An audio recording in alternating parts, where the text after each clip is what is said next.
नमस्कार। आज हम एक ऐसे सफर पे बात करने जा रहे हैं जिससे शायद कई लोग गुजरे होंगे।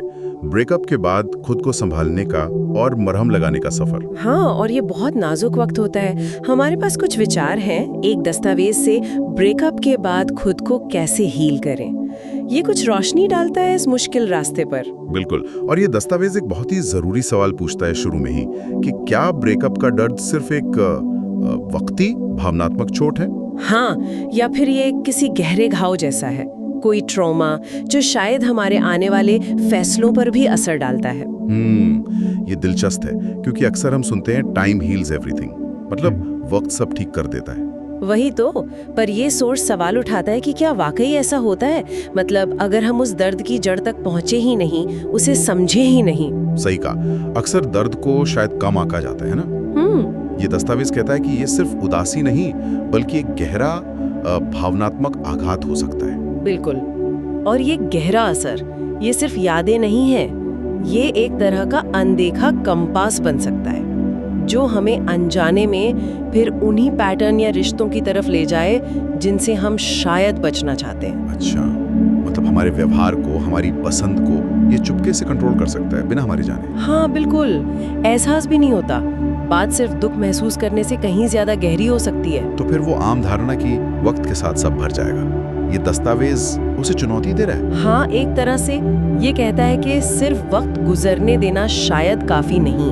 अगर उस अंदरूनी दर्द को समझा नहीं गया, उसका सामना नहीं किया गया, तो वक्त शायद उस घाव को और गहरा कर दे, उसे दबा दे पर मिटाए नहीं। तो फिर असली हीलिंग कैसे होती है? असली मरहम, असली हीलिंग वो तब शुरू होती है जब इंसान खुद से पूरी तरह ईमानदार होता है, अपने अंदर जो चल रहा है उसे स्वीकार करता है। ये इंतजार करने की बात नहीं है, ये एक एक्टिव कोशिश है, जागरूक।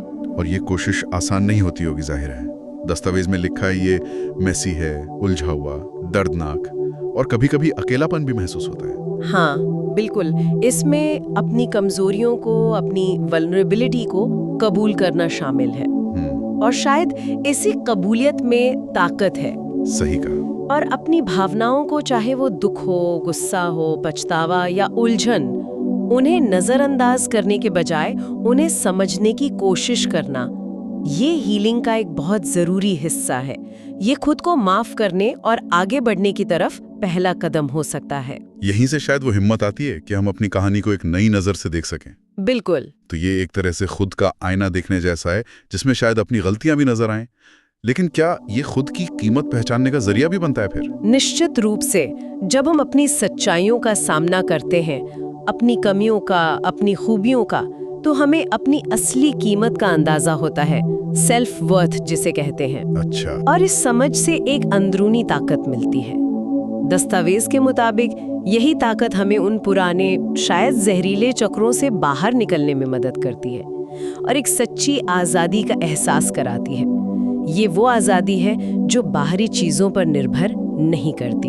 ये दिलचस्प है क्योंकि सेल्फ लव या आत्म प्रेम की बात तो बहुत होती है आजकल, पर अक्सर उसे बाहरी चीजों से जोड़ दिया जाता है, जैसे शॉपिंग करना या स्पा जाना। हाँ, पर यहाँ आत्म प्रेम का मतलब ज्यादा गहरा है। ये अपनी सीमाएं तय करने से जुड़ा है, बाउंड्री सेट करना, अपनी भावनाओं का सम्मान करना और जरूरत पड़ने पर अपने लिए खड़े होना। ये शायद उन पुरानी यादों या पछतावों से थोड़ा डिटैचमेंट बनाना भी है, थोड़ी दूरी, ताकि हम आज में जी सकें। कभी कभी इसमें अकेलेपन को, सॉलिट्यूड को दोस्त बनाना भी शामिल हो सकता है, ताकि हम बाहरी शोर से हटकर खुद की आवाज सुन सकें। तो अगर कोई सफर पे पहला कदम रखना चाहे तो शुरुआत कहाँ से करें? सबसे जरूरी क्या है? दस्तावेज के अनुसार सबसे पहला और सबसे अहम कदम है खुद के प्रति सच्ची वफादारी, खुद से सच बोलने का वादा करना। खुद से सच बोलना? हाँ, जब हम बिना किसी बहाने के पूरी ईमानदारी से अपनी स्थिति को, अपनी भावनाओं को स्वीकार करते हैं, तभी हम अपनी जिंदगी की बागडोर सही मायने में अपने हाथ में ले पाते हैं। ये सुनने में तो आसान लगता है, पर शायद करने में सबसे मुश्किल कदमों में से एक हो। बिल्कुल, ये यकीनन मुश्किल है, इसमें हिम्मत लगती है, लेकिन इसे अपने और अपने आने वाले कल के लिए सबसे ताकतवर निवेश की तरह देखा जा सकता है। ये खुद पर नियंत्रण वापस पाने का रास्ता है। तो अगर संक्षेप में कहें, हीलिंग का रास्ता बाहर नहीं, हमारे अंदर से शुरू होता है। एकदम सही। खुद के साथ पूरी ईमानदारी बरतने से, दर्द को छिपाने के बजाय उसे समझने की हिम्मत करने से। और ये सफर, जैसा कि दस्तावेज भी कहता है, चुनौतियों से भरा हो सकता है। हाँ, पर इसका हर कदम जिंदगी को बदलने की क्षमता रखता है। खुद के साथ सच्चा होना ही शायद जीवन पर वास्तविक नियंत्रण पाने की दिशा में पहला और सबसे जरूरी कदम है। और शायद यही वो ख्याल है जिस पर हमारे सुनने वाले थोड़ा सोच सकते हैं। हाँ, कि उनके लिए खुद से सच्चाई का असल मतलब क्या है। आज वो कौन सा एक छोटा सा, शायद मुश्किल पर जरूरी कदम उठा सकते हैं जो इस अंदरूनी मरहम के सफर की शुरुआत बन सके।